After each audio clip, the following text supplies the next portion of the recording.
It is a solemn moment in a manservant's life when he ceases to be a valet and takes upon himself the role of butler. His days of roving the world as a bachelor's personal attendant are over. He is about to settle down and put on weight. What seems strange in retrospect is that Jeeves, so worldly wise as counsellor to Bertie, should have accepted service with William Egerton Bamfield Ossingham Belfry, 9th Earl of Borchester, owner of Borchester Abbey. Not only was the 9th Earl completely impoverished, but Borchester Abbey was little more than a picturesque ruin. To make matters worse, the Earl, though good-looking, amiable and popular, was no mental giant. He had found an extremely pretty girlfriend in Jill Wyvern, once a dashing outside right on the hockey field and now the local vet, but her earnings probably exceeded his rent roll. How was he to make some money? When the question was fairly put to him, Jeeves replied that he himself had made money in Hollywood at the Perfecto Zisbaum studio. He had played the part of a butler. Perhaps there might be some other motion picture in which his lordship might play the part of an earl. And come back to find Miss Wyvern married to somebody else? Oh, no, Jeeves. If there's any filming to be done, I must do it here. That being so, I suggest that Borchester Abbey might itself be filmed as background to a story. I venture to suggest that this might be profitable to your lordship. But look at the place, Jeeves. We have a ruined chapel and a cloister, a haunted well, the remains of a tower, and an overgrown churchyard. Only a few of the rooms in the house are fit to be seen, let alone filmed. What? In Hollywood, my lord, the indoor sequences are always shot in the studio. It is only the outdoor scenes that are shot on location. It seems to me, my lord, that Borchester Abbey is not without dramatic possibilities, especially when seen by moonlight. When I was doing film work in a Perfecto Zisbaum production, there was talk, I remember, of a coming motion picture to be called The Vampire of Vitriola. Good grief, Jeeves. A story about werewolves, I suppose.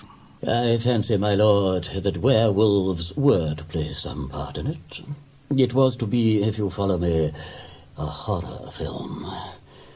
It could well be that the project has been abandoned, as happens not infrequently in Hollywood, but I could write to Mr. Levitsky and enclose some camera shots of the ruined chapel.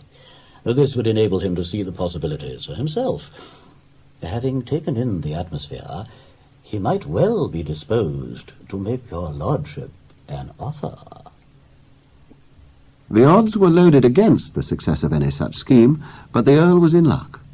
The project was still under active consideration, and the offer of a suitable location came at the right moment. What with rent, salary, horse hire, and incidental repair to some of the buildings, the Earl did very well for himself, and Jeeves was thanked daily for the help he had given to the estate.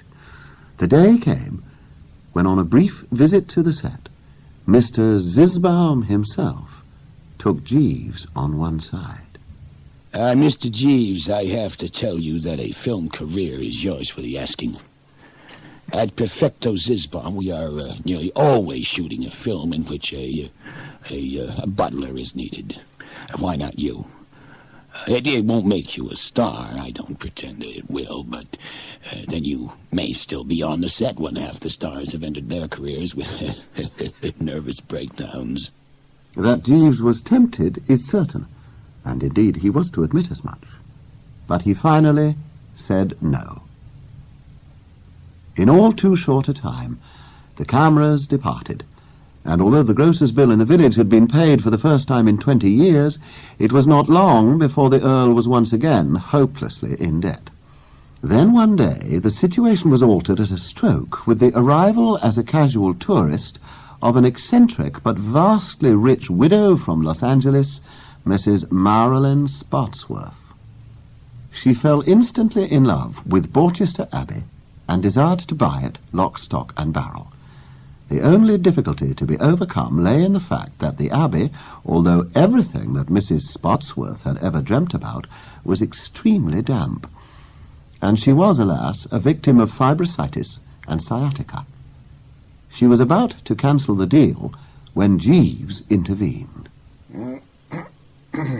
May I suggest that you buy the house, madam, take it down stone by stone, and ship it to California? Why, Mr. Jeeves, never in all my born days have I heard such a brilliant idea. I want to thank you all from the bottom of my heart. Thank you, madam. With the Earl of Borchester having the funds at last for the pedigree herd he wanted, Jeeves tactfully gave notice, explaining that Bertie Wooster needed him, which, at the moment, was true.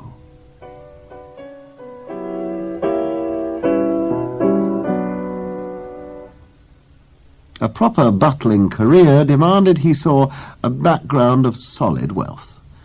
Just such a background as he had known years ago when valet to Lord Worplesdon. Since then, Lord Worplesdon had married the wealthy Mrs. Gregson, Bertie Wooster's formidable Aunt Agatha, and fortuitously, at this very moment, they were advertising for a butler. Despite the fact that Jeeves feared Aunt Agatha, he applied for the job and was immediately appointed. The Earl and Countess of Worplesdon were always down to breakfast at 9, and would sit at either end of a fairly long mahogany table at which their guests, if any, would sit on either side. On the June morning which was to open a new and significant phase in Jeeves' life, there were no guests present.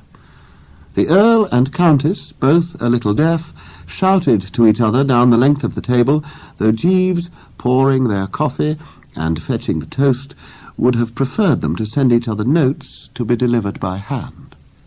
He found it all a bit noisy, and had no reason to expect that he would hear anything of interest. His pessimism on that score was to prove, however, unjustified, for Lord Worplesdon, looking up from his copy of the Times, suddenly announced that the old Earl of Yaxley had died at his home in the West Indies, which meant that Sir George Wooster inherited the title. The Countess, otherwise known as Aunt Agatha, absorbed this piece of news and began to ponder on its implication. Sir George Wooster, baronet, that dissolute old bachelor, that former patron of now long-dead chorus girls, that disgrace to the family, would now inherit Wooster Castle and estate, not far from Market Blanding. She began to contemplate, as she had so often done over the last few years, the bachelor status of Bertram Wooster. For Bertie, the best bride still available was Valerie Pendlebury Davenport, sister of Bertie's friend Horace and niece of the Duke of Dunstable. Yes, Valerie would be very suitable indeed. Accordingly, she put in a telephone call to Valerie's mother.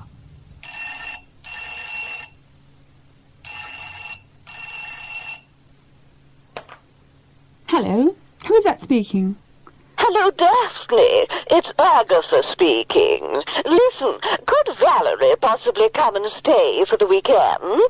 The thing is, I'm having a few young people to stay, including my nephew, Bertie.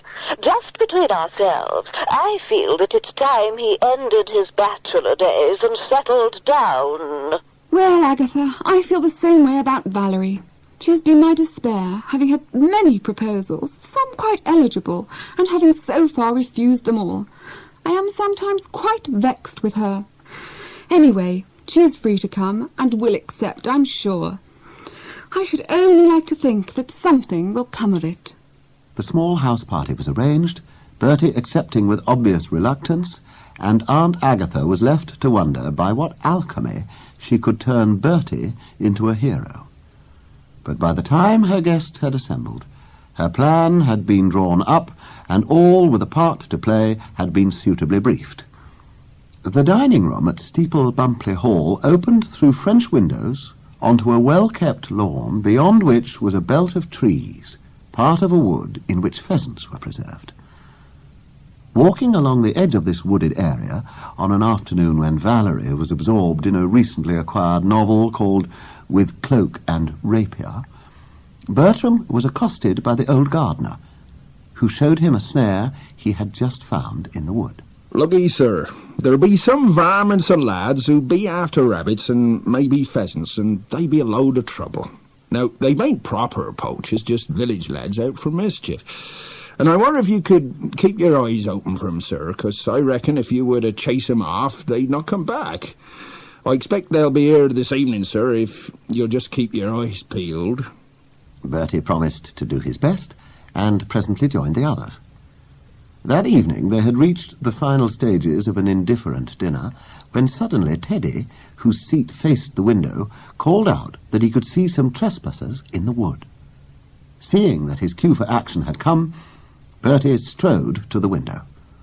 As he did so, Teddy took down a sword from the wall and handed it to him. The sword had belonged, by the way, to a Victorian colonel whose only fighting had been against his relatives. Bertie ran across the lawn, sword in hand, thinking as he went that his opponents were mere boys after all. As he came near the edge of the wood, he heard more noise than he expected. There was shouting and the clash of steel. He swiped aimlessly at the bushes and hesitated, hoping that Jeeves would join him. Then a number of shots were fired, causing him to hesitate again. A minute later, a figure emerged from the trees. It turned out to be the gardener. Oh, well done, Mr. Wooster, sir. You given him a right proper fright, what with your sword and all. Concluding that the battle was over, Bertie said good night to him and walked back to the French windows. Valerie looked at him with tears in her eyes. Oh, Bertie, my hero! You might have been killed. It was nothing. It was nothing at all. It was plain to all the guests at Aunt Agatha's house party at Steeple Bumpley Hall that her plot to make Bertie Wooster a hero in the eyes of Valerie Pendlebury Davenport had been a success. Valerie was looking at her Superman with a devotion which none could mistake. We are all susceptible to flattery, and Bertie had no rooted objection to hero worship. But he had no intention of marrying her, because he could not pose forever as a man of exceptional courage. He felt trapped, and decided that he must ask Jeeves for his advice. Look, Jeeves, I'm in a fix. I've noticed, sir. Your aunt set it up, but I can assure you that I was no party to it. But, Jeeves, what am I to do? There is only one answer, sir. We must stage another scene at which you appear in a different light. You need to reveal yourself, sir, as a laggard in love and a dastard in war. As a what in what? As a dastard in war. I quote, sir, from Marmion by Sir Walter Scott. Once you have shown cowardice, Miss Pendlebury Davenport will lose interest in you, sir, and you can make your escape. If I might be allowed to make the suggestion, I think, sir, that you should take Miss Pendlebury Davenport for a walk on Tuesday afternoon. I suggest that you take the path which leads from the Red Lion towards the village of Much Middlefold. Yes, Jeeves. And what then? Somewhere in that vicinity you will be intercepted by a dangerous-looking tramp who will demand your wallet while threatening you with some suitably blunt instrument. I suggest that you reveal your craven character and hand the wallet over. Following this incident, Miss Pendlebury Davenport will undoubtedly transfer her affection to some other gentleman, perhaps a big game hunter who has recently been on safari in Africa. You have genius, Jeeves. I endeavour to give satisfaction, sir. It proved a fine afternoon for a country walk, sunny but with a cool breeze. The countryside was looking its best, and Bertie, helping Valerie over a stile, found that her hand was still in his as they crossed the next field. But as Bertie was unslinging the small box camera he had brought with him, a sinister and shabby figure came out of the bushes, evidently a tramp whose dark face was partly hidden by a dirty scarf and whose hat was pulled down over his eyes. In his right hand he carried a rusty iron bar. Come on, mister. You'd like to give a poor man a hand. What's a pound to you? To me, it's food and shelter. Come on, hand it over, Gav. Or maybe you'd rather have a crack over the edge with this. I ought to have you arrested, but I'll help you this once. I'll give you £1, and then you'll go away quietly, eh? All right. I'll have that worried. And now, I want her purse as well. The tramp flourished his weapon, and Bertie's courage seemed to ooze away. Valerie gave Bertie a look of scorn, and then opened her handbag and took out her purse. There, take it. Bertie, you are an utter coward, a miserable weakling, a worm beneath contempt. To think that I once thought you were a hero, you, a man who is afraid of this dirty old tramp. The tramp pocketed the wallet and purse and disappeared again with a growling threat of what he would do to them if they told the police. As he did so, Bertie, who was standing camera in hand on the edge of the mill pool, felt quite suddenly a severe blow delivered from the rear. He tottered for the moment, waving his arms and trying to regain his balance. He failed and went into the pool with a splash. It took him a full minute to realize that Valerie had kicked him in, and then had run off, sobbing, the way they had come. Bertie was a fair swimmer, but his first efforts were misdirected. The mossy stonework round the mill offered no foothold, and he finally changed his mind, swam upstream, and found a muddy place where he could come ashore. As he started to do so, he saw that a policeman stood opposite him, holding a bicycle and a notebook. Here, here, here. What's all this, then? Looks like a case of attempted suicide to me. That's against the law, you know, and I'm not having it on my beat. Just an accident, officer. I fell in. The circumstances look to me to be of a highly suspicious nature. And what was you doing here when you accidentally fell in? For photographing the mill. A likely tale, my lad. You just come along with me to the police station. I have some questions to ask you about all this. Come along now, and don't you be trying to commit suicide again on the way. Before the situation could deteriorate any further, a third figure appeared on the scene. It was Jeeves, immaculate in morning coat and bowler hat, who now intervened with smooth efficiency. Excuse me, officer. I can answer for this gentleman. I am butler to the Earl of Worplesdon. Mr. Wooster here is one of his lordship's guests. I have come to fetch him with a car which is parked in the village. There was little more to be said, and the incident came to an end.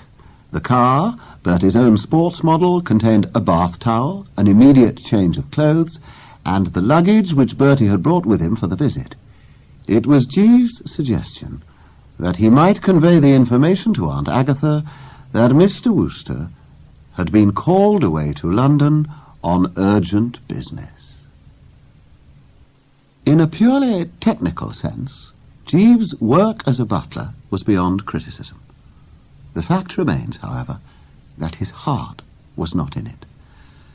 Had Aunt Agatha died, Jeeves would have been content to serve Lord Worplesdon for years.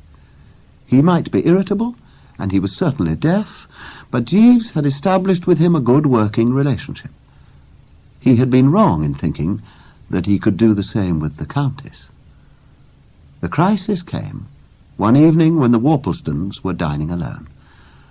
The Countess mentioned casually that the committee had all but agreed on their candidate for the constituency at the coming by-election, caused by the sitting member's unfortunate demise. The final choice was to be Aubrey Upjohn, former headmaster of Malvern House, the prep school patronised by Bertie Wooster. He had since inherited a fortune and could thus afford to go into politics. Lord Worplesdon decided to keep his thoughts to himself. Personally, he thought the man was a pompous ass, but he supposed this was the basic qualification for the House of Commons. He moodily had some Stilton, stood up while his wife withdrew, drank his usual glass of port, and presently rejoined Agatha in the drawing-room.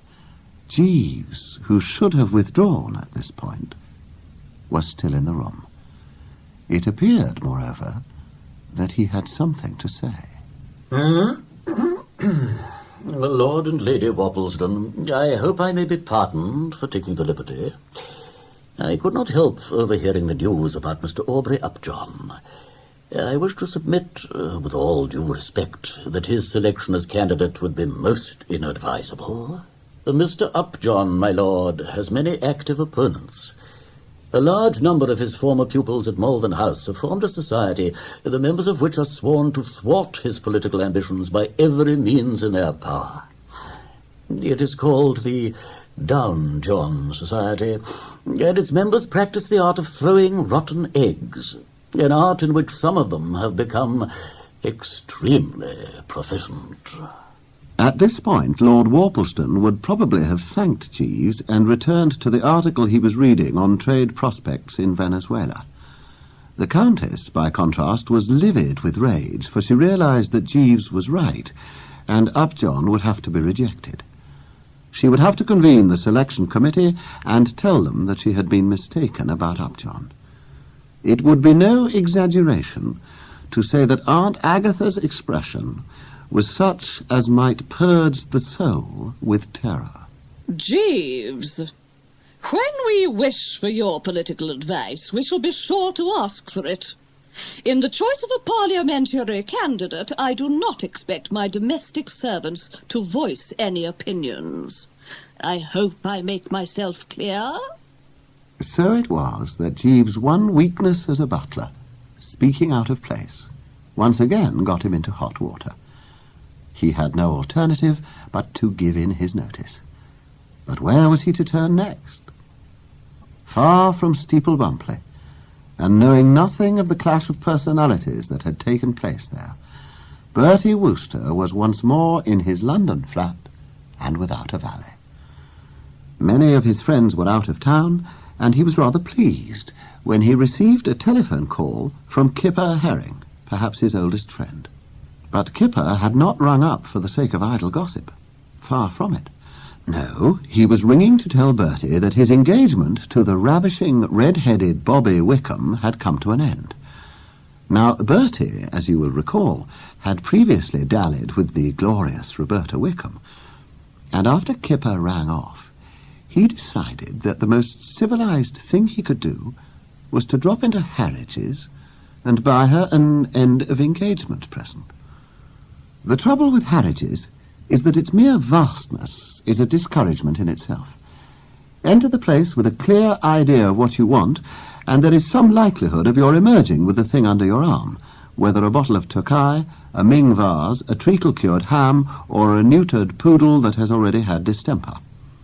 Enter the place as Bertie did, with the idea of buying a present for Roberta Wickham, and the problem looms immense. At that moment, he noticed a girl approaching the same section of the store from the other direction. She was copper-haired, shapely, and extremely pretty. Could it be? It was. It was Roberta Wickham. And she was looking for an end-of-engagement present for Kipper. She blushed when she saw Bertie, and then kissed him rather quickly. Nature being what it is, it was soon arranged that he should take her out to dinner.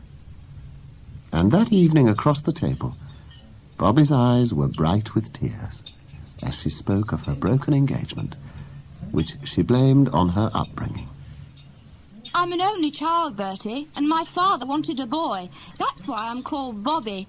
I became a tomboy just to please him. He died when I was age 7, and Mother took to writing books, and she had precious little time for me. I'm very affectionate, well, you know that, but I'd rather a rotten time in my young days, chiefly loving my pony and my dog. So I went rather wild when I had the chance. Bobby, will you marry me? No, Bertie, I can't. Don't you see the difficulty? Mother wants me to marry someone with a title, a baron at the very least. Father was only a baronet, something she always resented, so Mother will be awfully difficult about this. She rather dislikes you anyway. Bertie arrived home long after midnight. His empty flat seemed more lonely than he had ever known it. Idly he picked up the evening paper, which had been thrust through the letterbox at some earlier hour. Quite automatically he glanced at the pages, but was suddenly brought up short by a paragraph headed Death of the Earl of Yaxley. Now what have we here? Great Scott! Death of the Earl of Yaxley? Let's see what they say.